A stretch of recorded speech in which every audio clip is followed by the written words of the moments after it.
I ain't gonna laugh. I ain't going to laugh. maybe a little bit. What a game. First and foremost, Barcelona. I'm a Visca, Barcelona.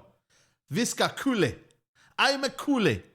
But when the enemy is Man City, then the enemy of the enemy is your best friend. So Real Madrid was my best friend today. We had to defeat Man City. I thought it was going to be 2-2. But what a last-minute winner from Bellingham. A bozo moment from Edison. But this is a Champions League. Real Madrid scored goals. It was a case of no defense versus no defense. Vibes game. Back and forth. Basketball.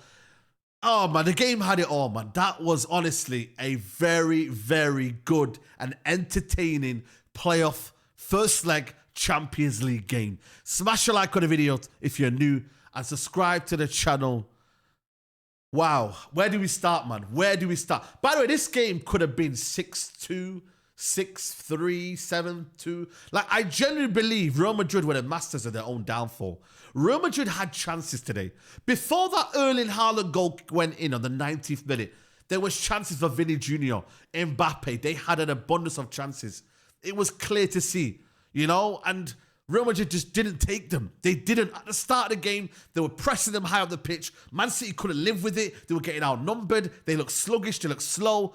But Man City, I think on the balance of the game, not really deserve it, but a good ball in from Jack Grealish. Finds it into Gvardiol. Gvardiol does well to just loft it over Erling Haaland. And it's an actually good finish, to be fair, you know. Like, he doesn't smash it in. He just places it in. And City go 1-0 up. And you know what? For the next 15 to 20 minutes, Man City are on top. They have so many chances. Blocks. You know, Real Madrid are actually pegged back a little bit and they actually have to defend a lot. And City were doing well. Stones was getting into midfield. Akanji was getting into midfield. They were overpowering the midfield, and Ceballos and Camavinga couldn't handle it. And then towards the second half, I felt like Real Madrid started to pick up a little bit. Rodrigo was getting in the pockets, who I thought had a good game. Rodrigo was getting on the right, coming in deep, causing problems. And Vinny and Mbappe were just not being clinical enough. They had chances, man, just not clinical enough. Mbappe hit the bar. There was chances for Real Madrid in that game to be better than the scoreline suggested. But then, second half comes in, a little bit less tempo, and then out of nothing, Ceballos hits the free kick. He hits the first man. Ceballos lofts it over the ball, lofts it over the top. And what you assume Kylian Mbappe is going to do is going to hit that ball with full force. He actually shins it. It's a weird goal. It's a freak goal. He's laughing at after that. And Edison just almost like watches it go by. I don't know if he couldn't do anything about it, but it was a weird goal because there was not much power in it. There was not much any substance to it. But it goes in and it's then 1-1. And then you think to yourself, damn, man, if Real Madrid get on this now and start to attack Man City, they're vulnerable, Man City. They are vulnerable. But then Phil Foden, little bit of magic on the edge of the box. And Ceballos, it's stupid. I don't know what he's thinking, Ceballos. But Ceballos catches Phil Foden. It's a penalty. Stupid. And then Haaland slots it in, which I was thinking there was a doubt in terms of maybe Haaland's missed a couple in the Champions League. I thought to myself, is the lights going to be a bit too bright for him? But he didn't. And then he slotted it in 2-1. And then you think to yourself, cool, Real Madrid, 2-1, not a bad scoreline. But credit to them. They bring up Brahim Diaz. They go another extra gear. They do. Do you know what I mean? And then Brahim Diaz, it's a lovely finish. Absolute lovely finish. And then it's 2-2. And then it's like, wow, Real Madrid, can they go for it now? Or is the game going to end 2-2? And then I don't know what happened here. But it's a madness. Ball goes over the top. Kylian Mbappe is going towards the ball. Edison is far away, but he has to make a decision. Does he come? He hesitates. He comes for the ball, and then Kylian Mbappe gets there, plays it across, and guess who's there?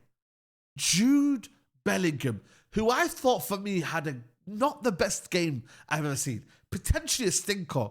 He gets the ball, he puts it in the back of the net, and Real Madrid, in the 92nd minute, this is what they do best. Real Madrid, this is not, a fluke. This is not something that's come out of nowhere. This is ordinary. This is normal for Real Madrid to not play at their best, to not be at their best, but then to find something and get a winner. Match winners they have on their football pitch. And whether you look at Bellingham, that is a typical Bellingham finish. He is a box crasher. He is someone who arrives in late in the box and he makes himself available and he scores important goals. His overall football today wasn't the best, but that's what they do. These big game players, in them moments, in them critical moments, find a winner. And Man City now have a gigantic for me, task of winning this game. I think for me, it's borderline over. And you're not going to like it, City fans. You're probably watching this all. You're probably thinking to yourself, you've got a bit of hope, but Real Madrid are going to score goals. They are going to score more goals. If there's an opportunity for both teams to be there, Real Madrid will always score more goals. And unfortunately, if it ends like that, then Man City are going out, mate, because Real Madrid, you just can't stop them. There's too many. Rodrigo's here. Vini's here. Mbappe's there. They're getting into the pockets. It's too much. And Man City overall in the game couldn't handle with that. This front three is so fluid. It's so, and listen, Rico Lewis did well, to be fair, on the right side when he came on, but it's the amount of opportunities that they're finding themselves in, and they don't really take them. Real Madrid today were wasteful. They had more chance. If I look at the stats today, 20 shots, 8 on target. There was double the shots on target. They were battering and having chances over Man City, but just couldn't put the ball in the back of the net. Man City today, I thought the Mamouche and Gundogan substitution at the end, I thought that was a bit, I don't know, did it really need to be happening, especially Gundogan? Could they have brought in maybe Nunes, someone with a bit of legs in there? I don't know. That was a weird substitution. And I don't know when they actually came on the football pitch. Was it at 2-2? I'm not quite sure. I'd have to quite see. Was it at 2-1 or was it at 2-2? I'm not sure. I think it was at 2-2. But it was a very, very weird substitution to make with 5 minutes to go. I don't know if that was an error on Man City's part. Could Man City have been a lot more attacking today?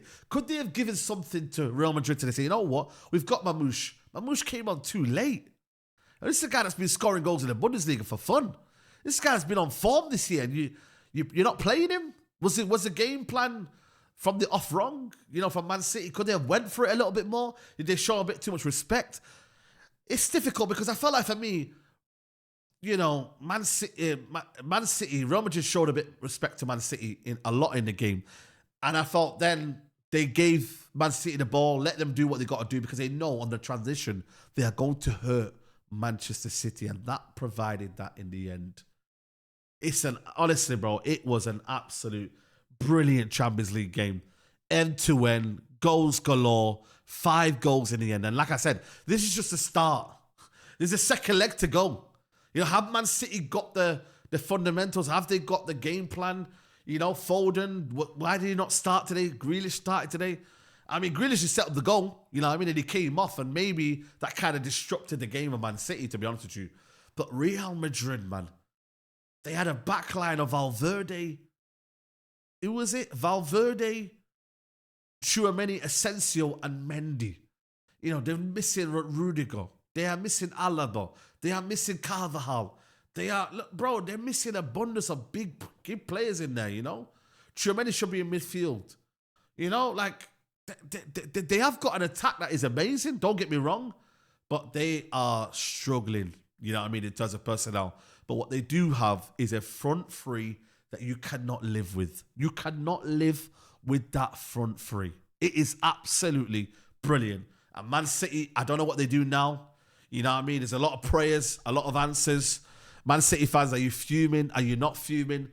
Would you have taken this at the end of the day? 1 goal, you just win the game over the Etihad at Bernabeu. That's all it is, really. You got to win the game. Win the game and you're through. But it's easier said than done. Real Madrid can camp it. They can say whatever. If they get an early goal, Man City have to score 2. And I don't know, man. I don't know. But Real Madrid show heritage. And that's what was the matter in the end.